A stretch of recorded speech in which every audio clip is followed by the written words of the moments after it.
Welcome, welcome, everyone. Happy 4th of July. If you're celebrating or if you're just learning about American culture, today is the 4th of July, and we are going to be talking about phrasal verbs and specifically how you can start using phrasal verbs. Maybe you know a lot of phrasal verbs, or maybe you know a few phrasal verbs, but you realize that you don't use them. So, today, we are going to talk about how you can start using them.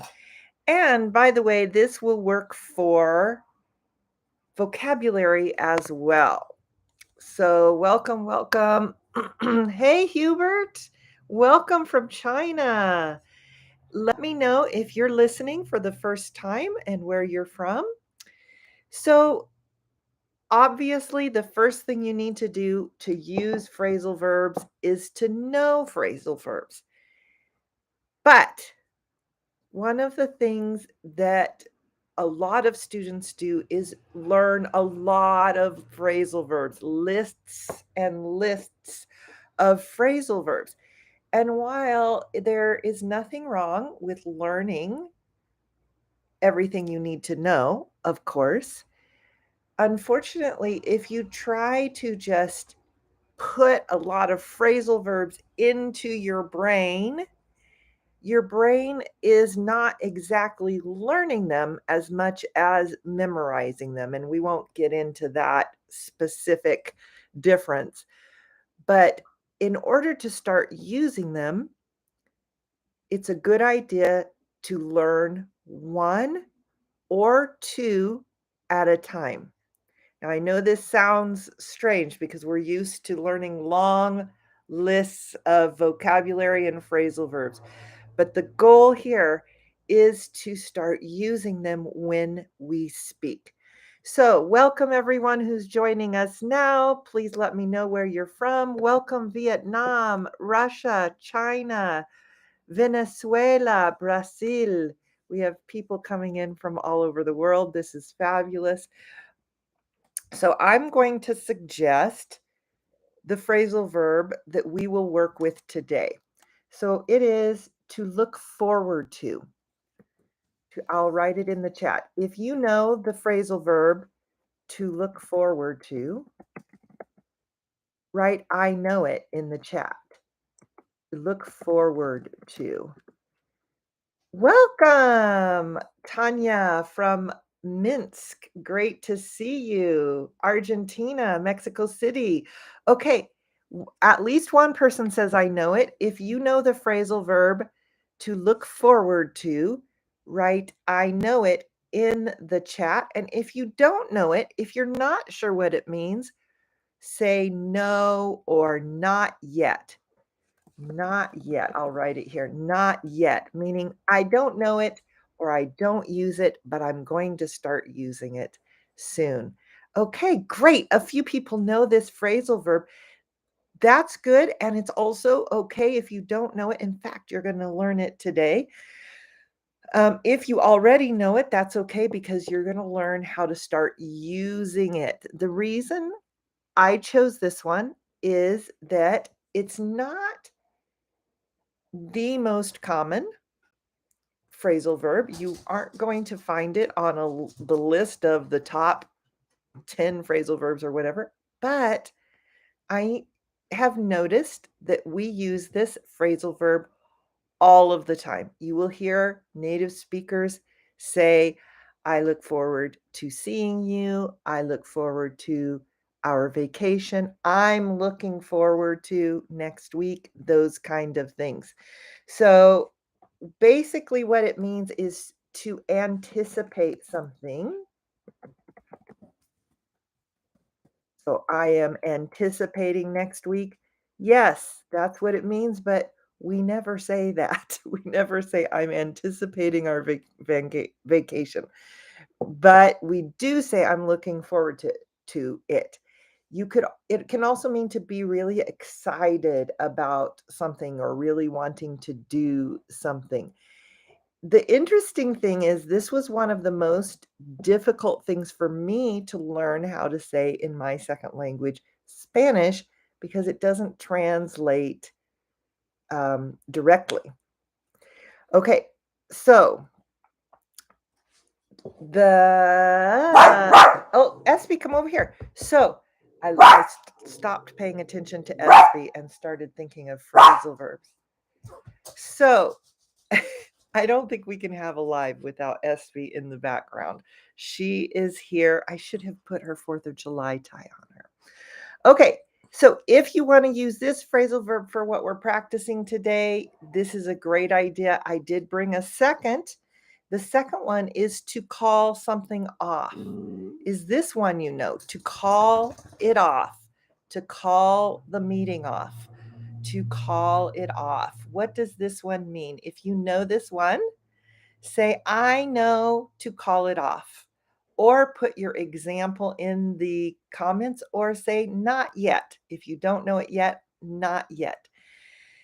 So you can choose either one to practice with what I'm going to teach you today. I'm going to have Espy lie down. Look, Espy, lie down. Lie down is another phrasal verb, which basically means to be, instead of sitting, you put your body down on the bed or the floor or wherever. Okay, so welcome for everyone who is saying not yet. I'm really impressed with your courage to be here and learn. So the first thing, we've already done the first thing. You chose one or two phrasal verbs. We know what they mean. Oh, I didn't say to call it off means to cancel. To call off means to cancel something.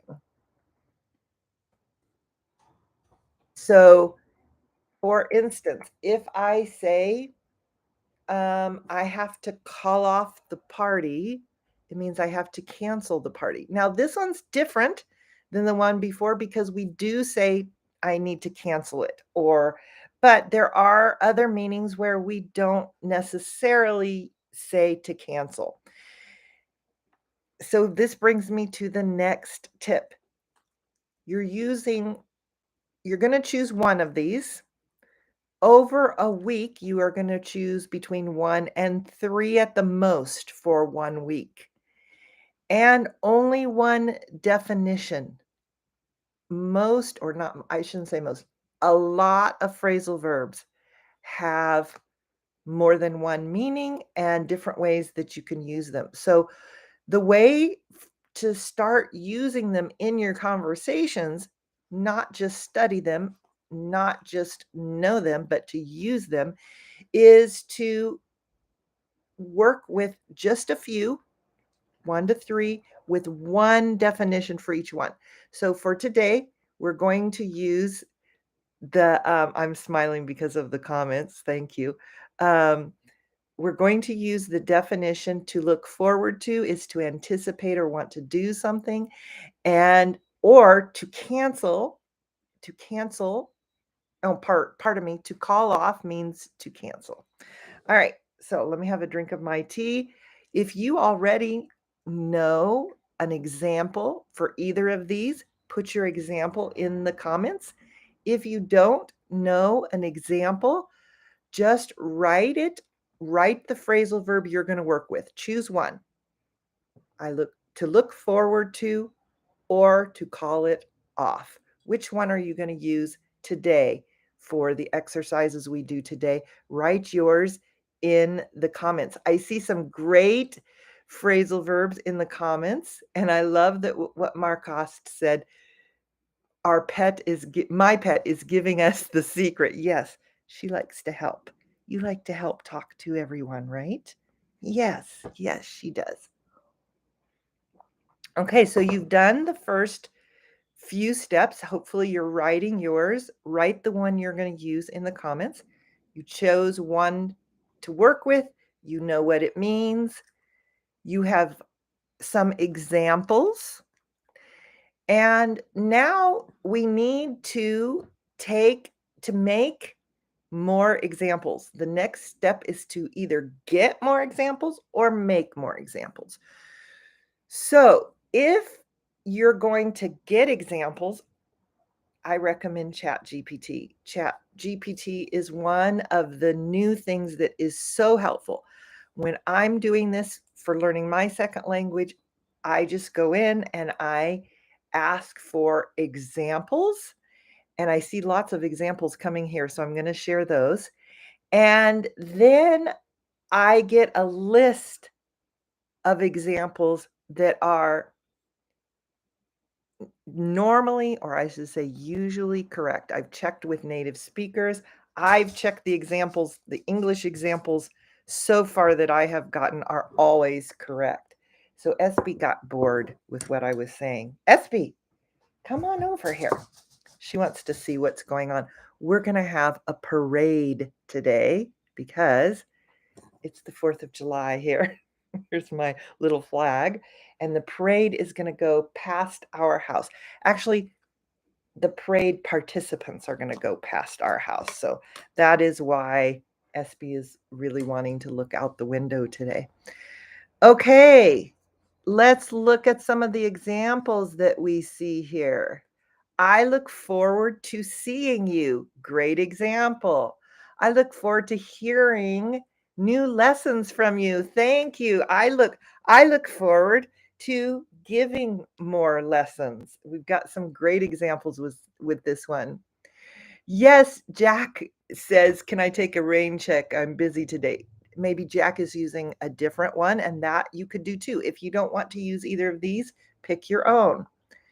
Welcome, everyone. Rafa says, "I'm looking forward to moving to the States this year." Excellent. I'm so glad you get to come. Uh, I'm not sure I can say this name. It looks like Satya says she's going to use to call it off. He or she, Raj, is going to call it off. Shawiza, did I say that correctly? Says, "I look forward to hearing from you." Good. Let's see, I missed one. Okay, Julie says, "I look forward to more of them and learn how to use them." I look forward to more phrasal verbs and learning how to use them. The interesting thing about "I look forward to," when we use a verb after that, we use an ing word. I look forward to seeing you. I look forward to learning more. Whatever the next verb is ing, but you also can put a noun. I look forward to the party. Okay, here's a call off. To call off the team meeting. I need to call off the team meeting. I need to call off my vacation. Very good. Excellent. We can call the meeting off now. Yes, these are all good examples.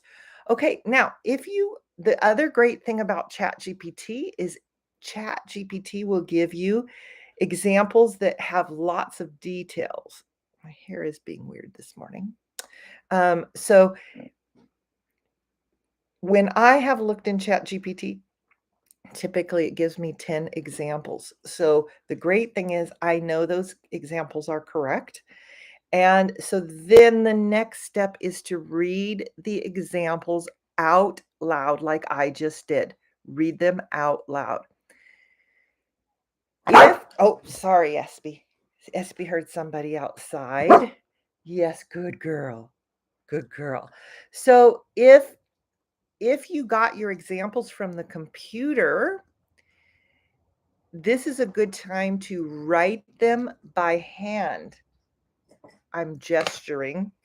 This is what we gesture for writing, which, by the way, you could watch our gesture video, has been very popular. I'll put the link below. But to write these examples by hand is such a good idea. Now, some people like to write the same example over and over, and if that's something you enjoy doing, I recommend that. If that feels tedious, or tedious means like it's boring and just a lot of busy work, then don't do that. But writing it at least one time by hand is a good idea, and then saying it out loud.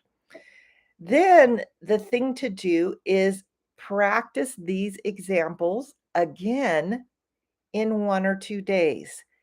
And make sure the examples are specific to you. So what I mean is, if you never go to a meeting, then saying, "I need to call off the meeting," may not feel like something you would ever say, but he is going to call off the meeting. Maybe that sounds more like something you would say.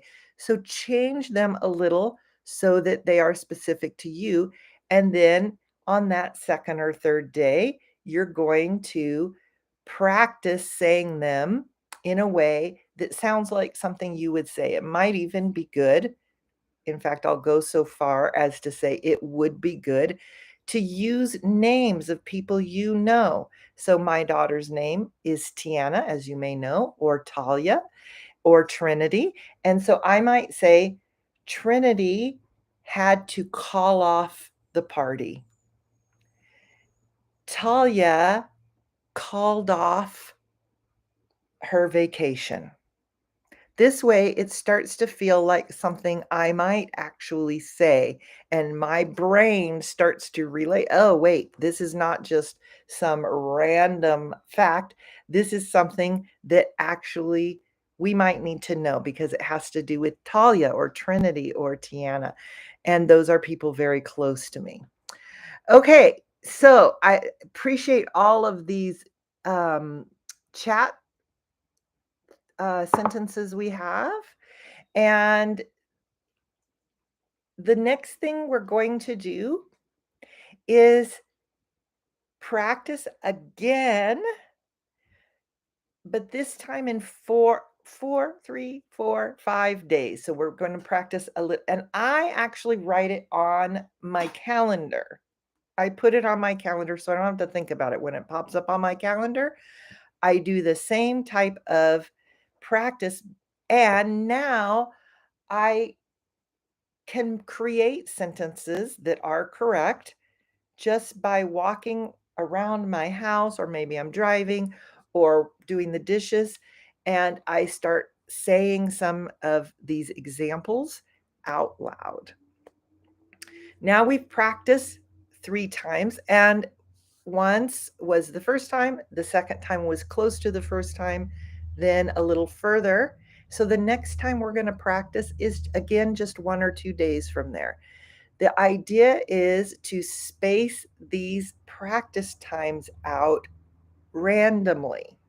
So instead of practice every day, there's nothing wrong with that, but we want to space this out randomly and then choose a second or a third, no more than 2 or 3 phrasal verbs. You might be doing those one day, one the next day, then back to the first one, then the second one twice. You're doing this randomly. And after you've done this for a week or 2, then you might add another one. But here is the key. If you have listened this long, you're going to get the key, which is after you've added another phrasal verb or 2 more phrasal verbs on the second or third week, then you're going to go back to the first and second phrasal verb. So you're going to work on to look forward and to call it off for a week or 2. Then you're going to add one like maybe to keep on, or another one, and work on that one. And then you're going to come back to look forward to. If you know phrasal verbs, but you're not using them, this is going to help you to start using them. An extra bonus is if you have a teacher or a language exchange or another student who's learning English, you're going to use these phrasal verbs with them. Practice saying things to them and having them respond. Ask them to ask you questions. For instance, they could say, "When is the party?" And you could respond by saying, "Oh, I'm so sorry. I had to call the party off. I had to call it off." And then they could respond, "Ah, why did you call it off?" And you can practice this way. All right. I'm going to look here at some of the comments. Excuse me while I have a drink of my tea. Hey, Jeff. I'm glad you could join us today. Jeff is a regular on Saturdays. We go live at 1:30 Los Angeles, California time. Thank you for all the kind comments. I see lots of great examples here. Rumgliev, I'm not sure how to say this, says, how often do you use call up when we quickly go to a shop or someone's house? I don't usually say I'm going to call them up unless I'm going to call them up on the phone. And still, I usually just say I'm going to call them. Good question. Okay. This is a great way to practice your phrasal verbs and to start using them. I'm going to give you that first key again because it's so important. Don't be tempted to start with 10 or 15 phrasal verbs. It's okay to study more phrasal verbs, but to start using them, you need to start using fewer at a time. And really, when you're studying, to study in smaller groups and in groups that work for you and make sense for you will help you a lot more than trying to learn a lot. One of the biggest mistakes in learning a language is when people learn something and then they learn another. And I'm going to say learn because what they mean is they have become familiar with it. And then maybe they memorized it. This is not learning. Learning is when you integrate it into your mind, into your thoughts, into your speech, when you can use it. This is learning. All right. Thank you for joining me today. If you have any more questions, you can go over to the recorded version of this video and put your questions there. If you'd like to take classes live with me on Zoom, be sure to check out the links below for our women's speaking program and individual lessons for men, women, and children. And I will look forward to seeing you live this Saturday at 1:30 p.m. I might have said a.m. before, 1:30 p.m. Los Angeles, California time. Happy 4th of July to everyone who's celebrating, and I'll see you soon.